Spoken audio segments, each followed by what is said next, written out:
An elegant weapon for a more civilized age.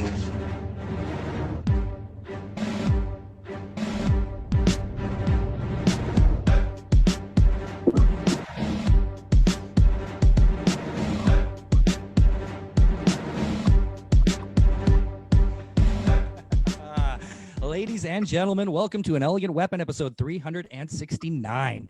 My name is J.J.M. Clark, J the Jedi Ross Jedi J, and as always, it is so wonderful to have all you beautiful babies back here with us in the Smoking Pod studio atop beautiful Hamilton Mountain in beautiful Ontario, Canada. Tonight, kids, a special treat. We've brought them all. Ladies and gentlemen, it's Team Floppy Cop!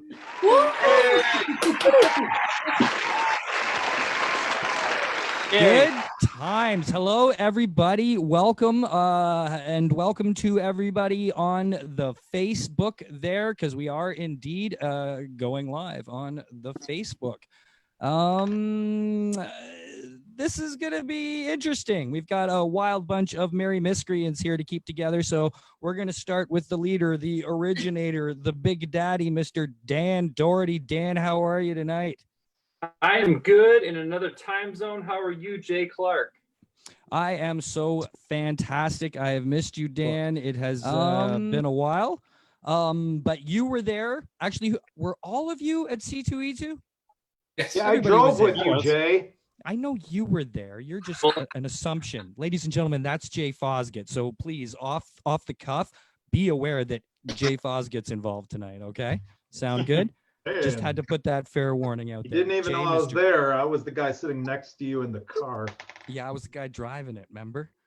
I remember, do you? I remember. I didn't say I didn't, but that's okay. Let's get back C2E2, to how lucky were we, Dan, to squeeze that one in before the world shut down? Holy moly. I remember we all were like, oh man, it's going to be in February. That's like crazy early. No one's going to show, blah, blah, blah, yakety schmackety. And then it's a good thing we had it then because the whole world shut down like a couple of weeks later. So it was, if anything, a little time capsule of friendship that we got to savor. I've been rationing out the good vibes from C2E2 like they were like K rations, the military, ever since I got out of it, because there's been no shows since. I've had 0 shows C2E2, and as have everybody else here. It was a weird time because it was just starting. I was very lucky to cram 3 shows into that February. So I got C2E2, Vancouver, and Little Astronomicon in Michigan. So I got this good start to what was supposed to be a crazy party, right?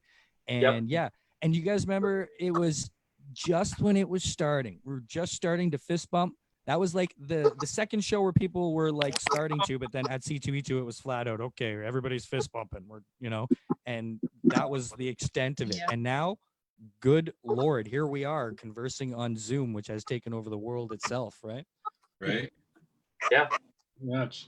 Now, the cool thing about this is, so everybody knows, is I'm kind of jumping on to a regular thing here, where as far as teamwork goes, you guys really have a lot of fun with it. There's a lot of teams in comics, a lot of classic teams over the years.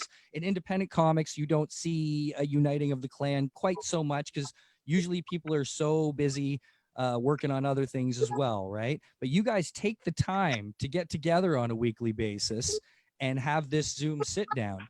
And that's a very, very cool thing. How did that come to start? Seth, you know what? Seth, take this one, because I want, just in the spirit of teamwork, I don't want to take the next question. I want to give it. I think the whole thing started was your idea, Dan. Yeah, I know. I want to tell you. The way I heard it was it started with DadCon, and then I was invited to participate with you guys. But you and Allie, at least, and Milena. No? Am I wrong? I didn't have anything to do with DadCon. I will just shut the hell up. What the hell is DadCon? Evidently, I imagined it, so I guess it doesn't really matter. Well, okay, let me. It's like making up Michael Jordan-like scenarios in his head so that he can. Let's the Michael Jordan scenario. One of us, passed to the other one a ball of sorts, which was a Zoom call. And it was meant for the initially to talk about the new Floppy Cop work. I mean, we were Milena, Seth, Jay, myself, we were all like, okay, we were already working on this before COVID-19, and we were working on it. We still are during COVID-19. We had some delays, obviously, because of it in terms of like when they can solicit it, whatever, but it changed the fact that we love making this book. So we said, like, let's meet up. But then very quickly it became like, hey, why don't we include a couple more people that we really love talking to as a group? And so after we tried several other people, we arrived at Allie and Gavin. I'm kidding. There were no other. That sounds about right. That's great, because I mean, this whole entire silly ordeal has a silly origin to a silly existence that exploded into something that people are having an absolute blast with. And your little Floppy Cop book has, become something huge. So let's go back to the origin. Floppy Cop, how does that begin? You want me to take this one, Dan? Do it, man. It's all you. Right. So Dan and I were both working on separate projects that were pretty deep and heavy and macabre. And we got to hanging out at shows and became close friends, and then just started thinking about how we both started in comics or grew out of the slice of life stories, or even comedy. Some of that tongue-in-cheek, lighthearted, a little not as macabre. So we wanted to, coming out of those stories, make the most fun comic we could think of and just be as absurd and silly and downright ridiculous as we could. And it just kind of exploded from there into Floppy Cop. It's so pure and beautiful. It's almost like that Axe Cop situation where the guy made a show out of his kids, imagination. And here you wonderfully beautiful grown adults came up with Floppy Cop. Where was the moment that Floppy Cop was born? Because it's got to be a funny moment. Like, or were you guys just brainstorming and someone said, how about a cop with no spine? Like, how does that pop into your head? Well, Dan was in bed with Meg, and he was like, what if I was a cop? And then it all just... Regular conversation. This is the fly on the wall of a normal Zoom chat. Love it. In the hookah broom shed. Yeah. So was there a moment when was the moment? Who said Floppy Cop first? Well, technically I said it in the sense of like, I really wanted to start with something really dumb. Like, I'm not even kidding. Like how I didn't want to come up with like some profound idea. I wanted in my mind to be able to say I'm selling a floppy copy of Floppy Cop. Which is that simple? Then a floppy copy. And we also in that moment vowed to never make a hardcover of a Floppy Cop book. Right. Makes sense. Makes sense. It'd be a stiffy cover, right? Yeah. It feels like the kind of idea you guys came up with on one of our nights sitting around the pint drawing on napkins and shit, like. Yeah, well, it was, it was very much so. It's definitely like we were just spitballing and having fun with it. But I'm going to say this, and this is in all seriousness, as a big prop to Seth, is that like I don't think Floppy Cop was real until I saw Seth draw him. And we have this whole story that we keep coming back to about, the fact that like, yeah, I draw and I write, whatever, like I could conceivably do drawing on this book, right? In no way did I want to do that because this is a collaboration between Seth and I. We're co-creators on the book. And even though whatever I can draw, I really didn't want to, because I didn't want to put poison in the well. I wanted to see what Seth would actually do with just the base description of what I gave him. Like, I'm like, okay, look, here's the kind of guy he is. I think here's sort of what the vibe is. Here's a couple things I think would be good to have on him. But until Seth really locked in his look, we didn't know who Floppy Cop was. It's almost like we were casting him. And then once I saw Floppy, Seth form, then I think we both knew what we were getting ourselves into, which was a bunch of good. It was like putting together an IKEA cabinet. Right. Well, here's the weird thing is when you look at Floppy Cop, right? And I see what you're saying because it's so Seth style. That's the strange thing to me is that it was a thought first because it so suits your style and bringing that to life that I don't see how it wasn't just one of your doodles. Do you know what I mean? Like it's crazy that Dan, you came up with this idea that really because your angular lines, and and all that kind of way that you are far too cartoony. Absolutely fits this like a glove. Like other people have drawn him, and because you've had variants and you've had like pinups and stuff, right? And of course Jay doing all the covers absolutely nails it in his own style as well. But yeah, it was just made for Seth. Like I think that's the brilliance of Dan, and why I think it works is because we play off of each other. So his sense of humor plays off my sense of humor in the writing in accordance with the artwork. So we're it's not a competition. It's not even one pushing the other. It's just, okay, here's what I have, add something to it, pass it back, add something more to it. And then it just keeps getting better and better from there. Right. But I mean, you guys have been having a blast with it from the very beginning, right? That's the coolest thing about this. And did it snowball, Dan? Did this feel like it snowballed? Did you expect this to become such a popular thing? Well, I mean, it's because obviously it's a risk, right? Yes, it's definitely a risk. I mean, yeah, Gavin chimed in like, yes, it's a risk. I mean, if it's not going to work, why bother? I absolutely knew it would be successful. Yeah. Oh yeah. Well, I mean, we're kind of measuring success first by the fact that we're enjoying it. I think that's the big litmus test is that Seth just turned in what would be the 8th issue of Floppy Cop right now, and I'm still having, and I feel like everyone is on the team, is still the same amount of fun that we were having on issue 1. I never started having fun, so I'm still waiting. But one day Jay will have fun with this, but for now, Jay doesn't play well with others. He's punching in, punching out. He's just like, fucking God, these guys. But this old story. And this guy. So you guys come up with this awesome idea, and you're like, okay, Floppy Cop, we got this deal. And Seth, you're like, blah, blah. Seth's like, I'll draw him up, blah, blah. Okay, we got this awesome character. Do you then just take the character and come up with a story and take it from there? Or do you also collaborate on that side of things? Where do we go from there? It starts with Dan on a basic idea. Whether it was part of a conversation that maybe we had in passing or just kind of initial ideas, based, I mean, it's coming from cop dramas, so you could really do anything and go anywhere with it. But yeah, usually the idea starts with Dan, and then he'll share that with me, and we'll go back and forth about, maybe the beats that work or don't work, or I might not be a fan of, or something that he feels real passionate about. And then it's a true collaboration. So if it starts, even if it were to start with one of my ideas, we'll still pass it back and forth, and there's nothing that's a hard line. I mean, it's very open, very, yeah. Was it easy to come up with the first storyline?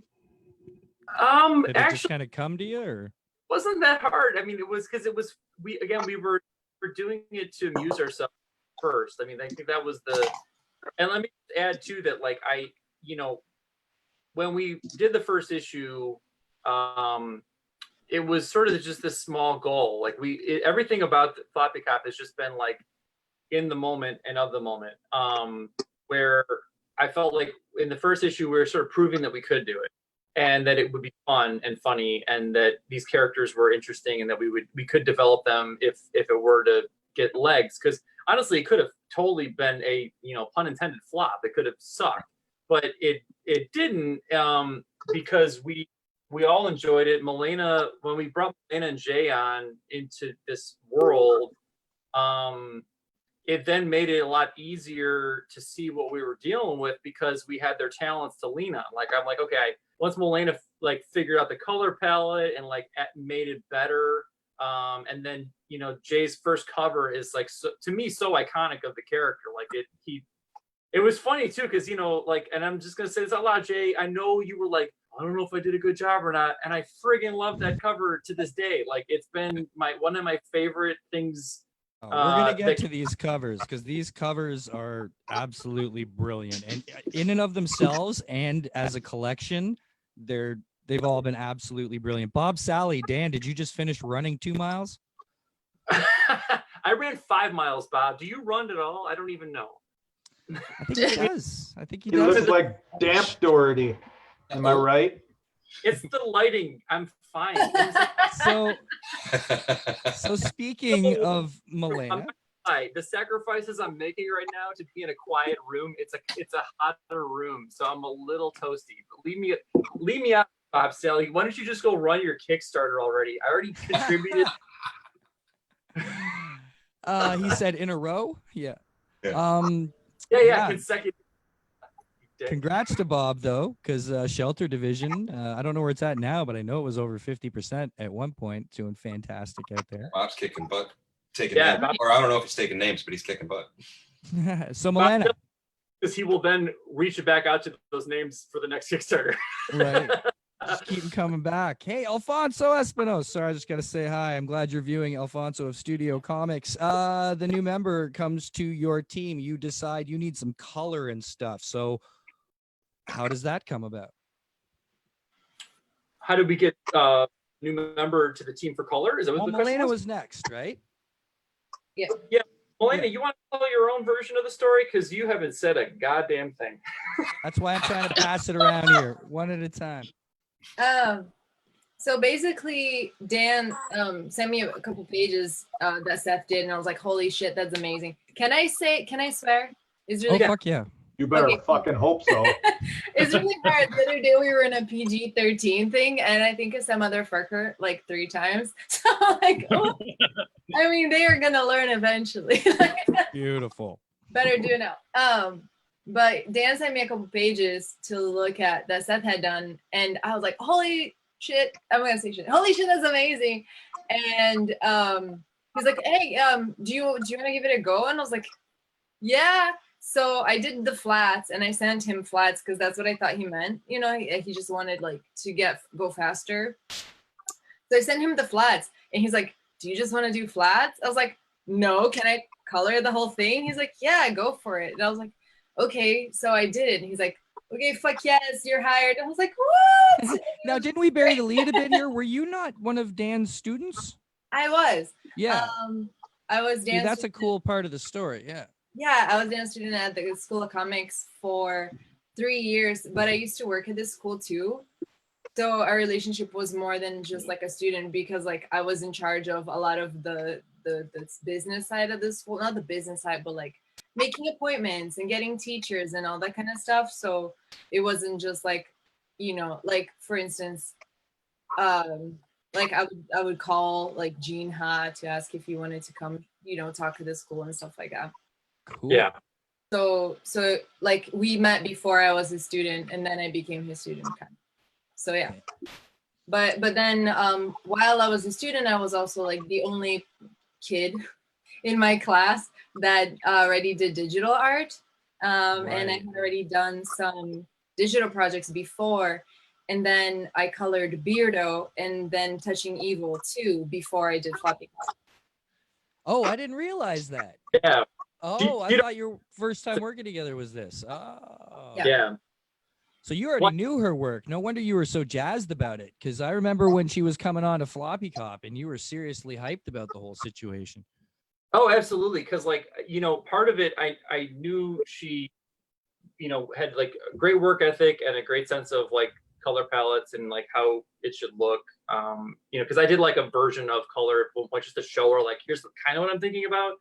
But I feel like she's, you know, she took it down a whole like more polished direction that, you know, I wasn't gonna aim for. But I don't know if it Yellow works that though. he Yeah. hates. oh, except for your yellow, I hated your yellow. So I make sure Yay. it in every issue. She really was. She was like Coldplay. That's how much she liked yellow.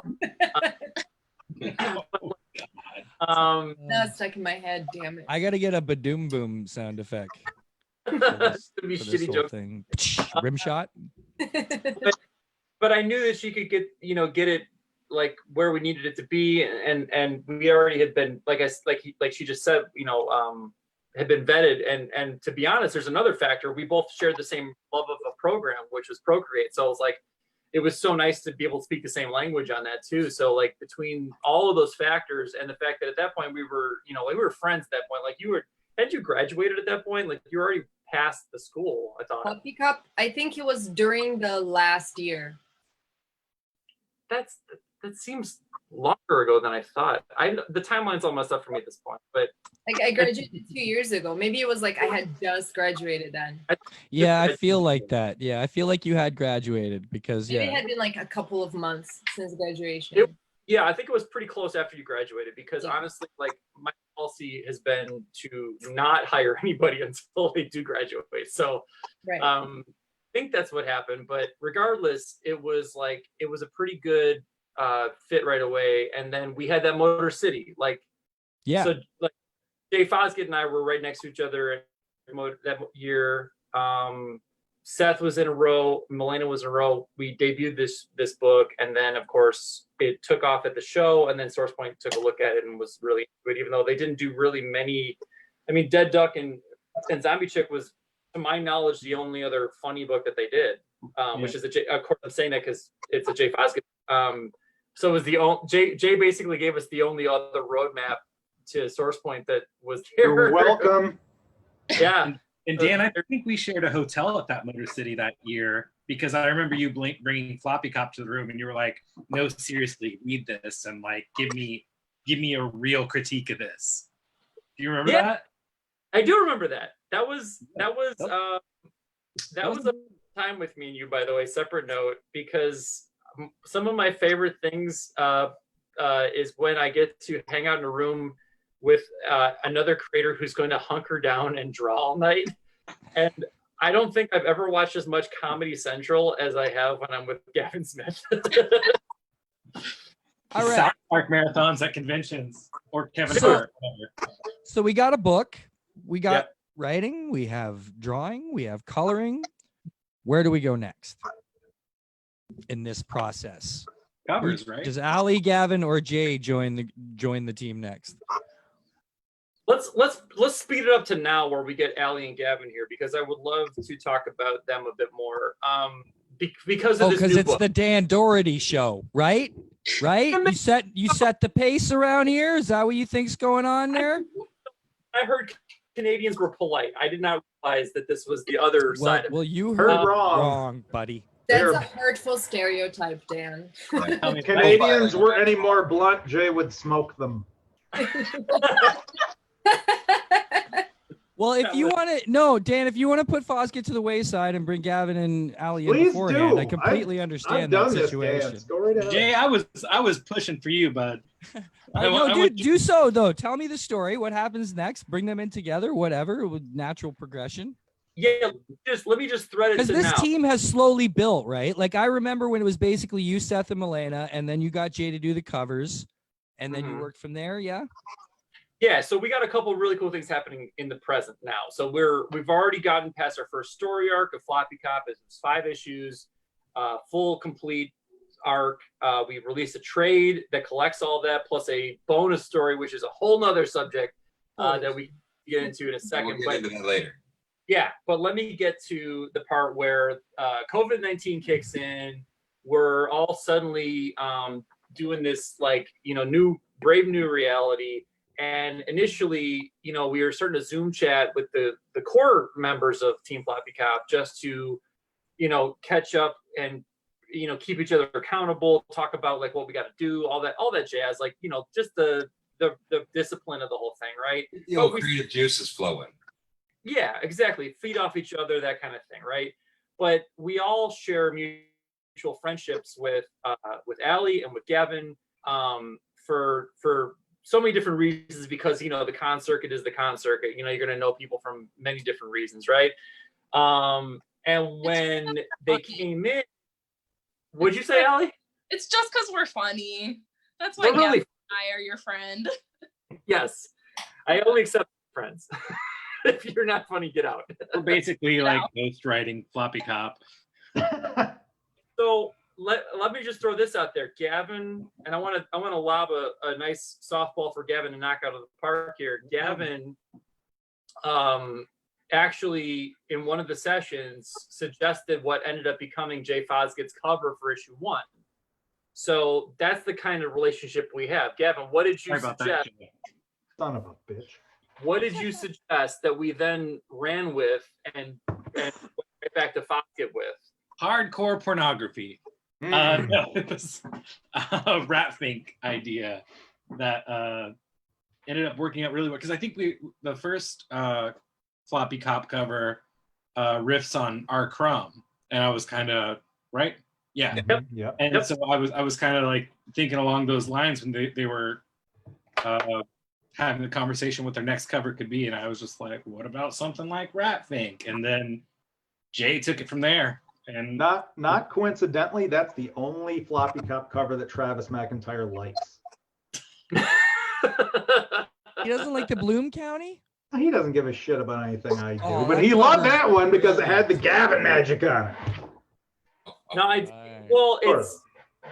you know, so it was a unique cover, and it brought Gavin into this little conversation that we have about covers, because, you know, like the cover conversation's been such a fun one in general, because we've got an ace doing it. You got Jay Fosgitt, so like no matter what you throw at him, or if he just comes up with it, you're gonna get something amazing and goofy and irreverent, which is exactly what Floppy Cop is. But then, like, when Gavin threw that out there, and then I related back to Fosgitt, because that was one meeting that he actually wasn't on, but I was like, dude, you got to hear this one. I think you're going to love it.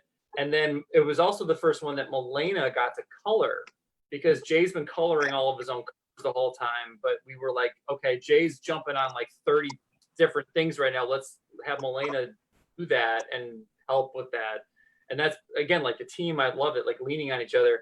But then we decided to that's very cool too, because I know for a fact very few people have had the privilege of coloring Jay Fosgitt in a book. Yeah, because he's such a prolific, colorist yourself. I mean, I know JJ Cott has helped you on flatting and stuff for Bodhi, but other than that, you've always colored your own thing, so that's very cool. Well, Milena just nailed it. With good reason, it's become such a popular cover with Travis and whomever, because her coloring is like way better than what I can do. Aw, see, everyone's sweet. Although Jay, like a little off top Floppy Cop topic, but those two Floppic. I like these conversations have been had. Floppy Cop, the one book guaranteed to flop. Such great taglines.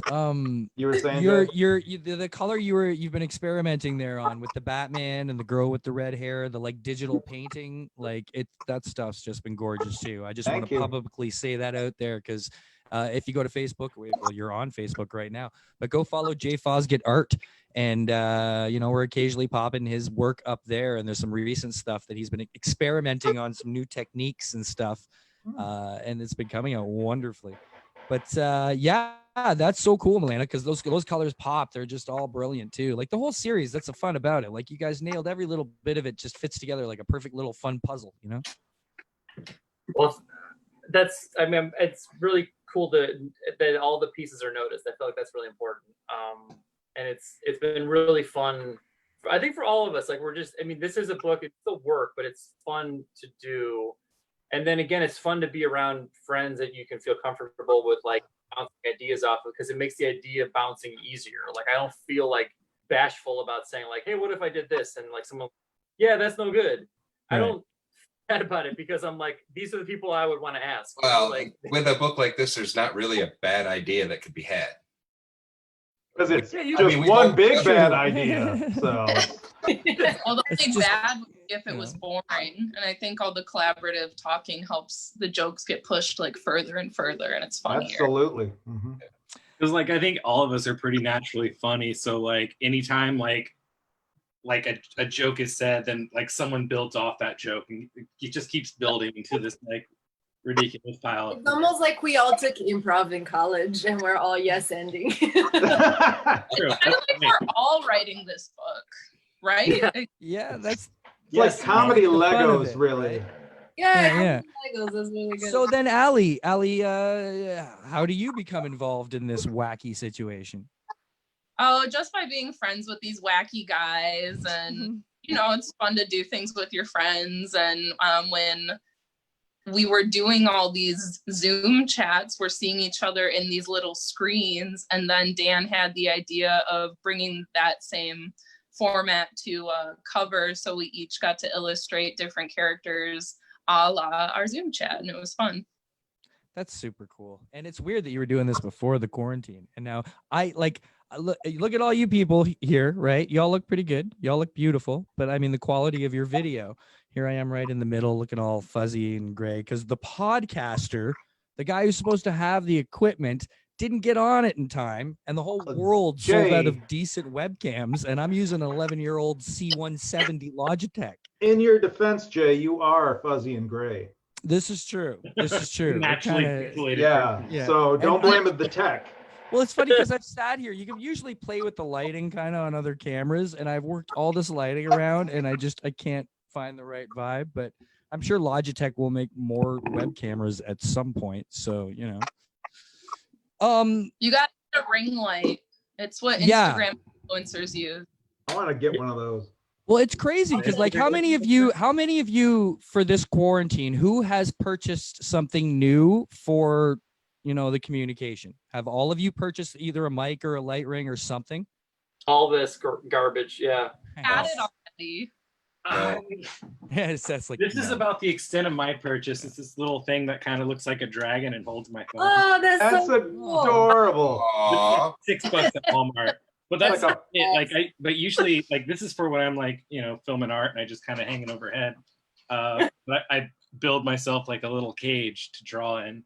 But and I have to hang it from the cage. But other than that, I just use my MacBook camera. It works fine. Yeah.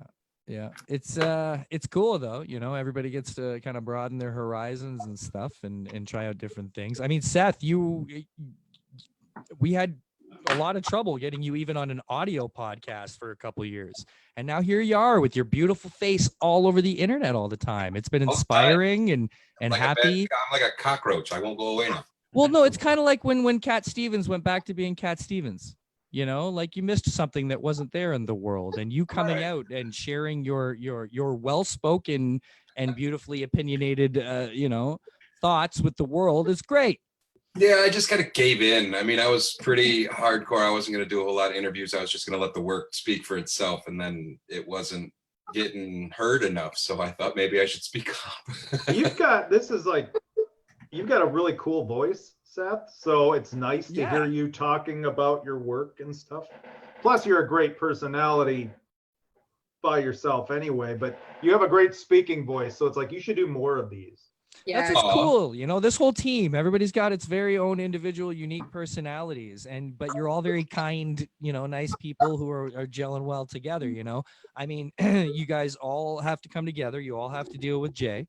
So Jay, you begrudgingly are not often involved in a lot of teamwork, just the nature of your work, because you're a cartoonist. Well, and a lot of your work you do solos. So, I know sometimes, it's been a little, people want to get you involved in stuff and you're like, I don't know, because you work a lot of solo work and you're just constantly, doing your actual stuff.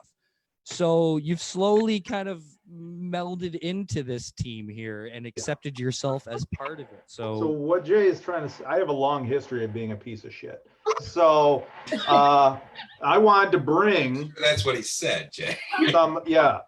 So basically, I want to bring some of that turd to Floppy Cop. So I'm like, hey, Dan, I don't know. Has this changed? How's it been for you? Because you just haven't worked with a lot of teams. How's the experience been? It's been great. I mean, I've approached these, starting off, I approached these covers the way I would have done My Little Pony covers or Marvel covers, where it's like, I'm going to do an isolated gag that doesn't necessarily have to do with the interior, but it's still going to feature Floppy Cop. And Dan was cool with that for the first couple issues.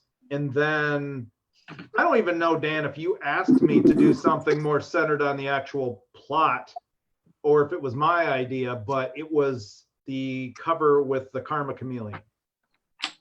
That was issue 2. Yeah. So Yeah, issue one, it had a nice iconic feel because of the R. Crumb thing. Like you just, Right. you know, we learned pretty quickly that the R. Crumb homage really tracked well with a lot of people. Like people really picked up the book because they recognized who you were paying tribute to, but then they read the book because it was fun and funny, and then they found a way into it because of that first image. But then for the second one, yeah, we're trying to actually like, you know, like we had started to develop a world here where there was more cast, there was the plot was thickening, that kind of thing. And so like I brought the idea of this character out, and then you took it down a whole like a route that I regret that cover. Because I drew the Karma Chameleon without having seen Seth's designs. All you told me was you look like Boy George, so I drew Boy George. Well, that's but you're doing better than I did. Yeah, that's fun. The cool thing, like to have Seth change his drawing of how he does it because of your drawing. I felt like that's why I kicked myself over these covers, because I feel that I am too, as derivative of the word, or far removed. I am not as on task as I should be. I am not properly selling the book with my covers, and thank God that Dan and Seth are doing such terrific work inside, and Milena, obviously. I think it speaks a lot as to how much you actually do enjoy working on this book and care about this book. Just the fact that you keep doing it, and you know, for you to stick to something. I know Dan won't let it go. I know that's a huge part of it. I do know that. Yes, and I know that conversation has happened a bunch. But you have stuck with it, and you know there's not a lot of people that, you know, or not a lot of books that have a series cover artist, you know, at this point, and it's a very cool thing to have. You know, these guys are good. Honestly, Floppy Cop is the only comic work I have done over the past year. I was telling Dan this the other day. Yeah. So, and that's in part because I love the material, but also because I love these guys, and I wouldn't want to do this with anyone else. Well, we don't want anybody else doing it. Look at this little family going on. You're only collaborative comic work, right? Yeah. Okay. But then Dan tried to replace me with Ryan Brown. Oh no! See, that's the thing. Yeah, Jay. I know Jay will like grumble about it, and you'll have to keep bugging him to do it. So the trick is just to offer to get someone else to do it. And he didn't offer; he just did it. He's just like, I'm gonna be a subversive jerk, and I'm just gonna get Ryan Brown up. Grumble. Is you guys hash things out a lot in these meetings? Like, are they very therapeutic when you guys get together? This is the first time we're hearing about this. So. What's going on, Jay? That's the first time I'm seeing most Yeah, I think. Call me, man. What's going on? We needed a mediator, like couples therapy. Talk about pulling that curtain back, huh? Jay, the interventionist. We need a lot of therapy. Yeah, I'm not qualified. At least Floppy Cop can pull the knife out of his back, Dan. Oh my God, this has to be in a comic now. Okay, let's talk some logistics before we get too out of control. The first arc was 5 issues. Yes. Yes. Yeah. Yes, and that has been collected into a trade. Correct. Yeah. And that is all that is available for release at the moment. Like you're working on the next arc now. Where are we at with things? Inform us. Talk what's happening like this. Like right now, where are we at? Right. So that's actually a really good way to transition to where like Gavin and Allie come in really in an amazing way. So, you know, you mentioned before that we did this Zoom cover that has all 6 of us involved. And this is, you know, again, this was something that was really fun for all of us to do. And we all got to pick a character that we would draw, and let's just like go back a month or two to like early quarantine, early pandemic, right? We were supposed to debut issue 1 story arc, which is a 5-issue brand new story arc with, you know, the full team here, not including Allie and Gavin. You know, we're working on just turned into the 3rd issue of that. So that would be the 8th issue of Floppy Cop. My point is that we had started to put together everything you would need to solicit, to put it out through Diamond, through everything, all the properties. And then all of a sudden, this whole thing happens. And, we for one want to, this is obviously like, this is still work, right? You want to get it out there, get the people reading it, get the money from it, whatever. You're going to take the craft itself seriously, no matter the subject matter, right? Yeah, well, we didn't want to stop doing it just because everything got messed up. And we also, here's the other thing, we've always made a point since it started to have a special version of it debut at Motor City, like something at Motor City. Right. So the first year it was the first issue. The second year it was a Michigan edition collection. The third year, which should have been this year, we were going to put a special edition out of the first issue ahead of like previews, ahead of everything, just to get people excited about it, to give them what the new issues, the new story arc was going to be. That all went away, obviously. So we're sitting here going like, what do we do to have fun with this and keep it fun, especially in these non-fun times? And so this Zoom came together really quick. Was really fun. And then, we're putting it up for pre-order right now. It's actually supposed to be in my hands like within the week, the actual 100 copies of it. I know. It almost like awesome. I'm supposed to get the pin. We have enamel pins too that we're selling as well. Just again, one more thing. And that's supposed to show up tomorrow. All this stuff is happening like right this week. And so this Saturday is what I really want to pipe up a bit, because all 6 of us are going to be involved with it. It's gonna be awesome. It is. Yeah, we're going to be on Elle Whitcomb's Saturday show that she typically does with like Monstrosity, and I think some creative teams that she talks about. But I'm gonna throw the ball over to I'm gonna throw it to Allie for a second, because I feel like I want to give equal time here. What are we going to do on Saturday that's going to be ridiculous? Ridiculously awesome. Yeah. So on Saturday, all of us are going to congregate, and we're going to give you, dear viewers, a little sweet little taste of what this comic has in store for you by doing a live reading. Oh, that's fun. Yeah. So we've all been assigned characters. We got our first Not tape. necessarily those which we illustrated on the cover, so it's like a new little spicy little surprise for you, and we're gonna do a reading. That's super fun. That's super cool. Starring all you guys, I guess. Yes, sir. Yes. Oh, that's cool. Where's Elle blasting it out from? Where can people catch it? It's it's that Facebook Live that she does through Doesn't she do it? It's through SourcePoint. I don't know if it's through Oxeye or if it's through. I think it might be through Deepwater. I think it's Deepwater. Yeah, Actually, I think it's through Deepwater Games. Yep. So y'all can find it on there. Elle Whitcomb. Elle is a wonderful treasure. So super fun, and she's been having a blast online too. So it's been good. It's been good. She did some. She suggested the live reading idea, and then we had a blast thinking of who would play what part. Like,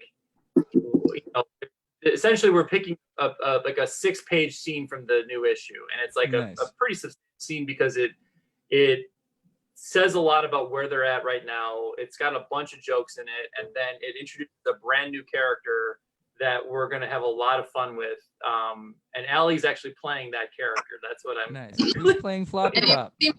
My eyebrows in your feeds right now. Just wait until you come to the live reading. Who's Floppy Cop? Jay is. Jay's Floppy. Jay's Floppy Cop? Yeah. Yep. Good Perfect. times. Yeah. Is Tuck Bodkins going to make an appearance, Jay? No, Make Tuck a little Bodkins- cameo? Tuck would probably get in the way, so no, we're going to lock him away for that. Good times. I So might find a way to work Tuck into the background on one of these pages, Jay. I will love you forever. that would be Not that I don't already, but even more.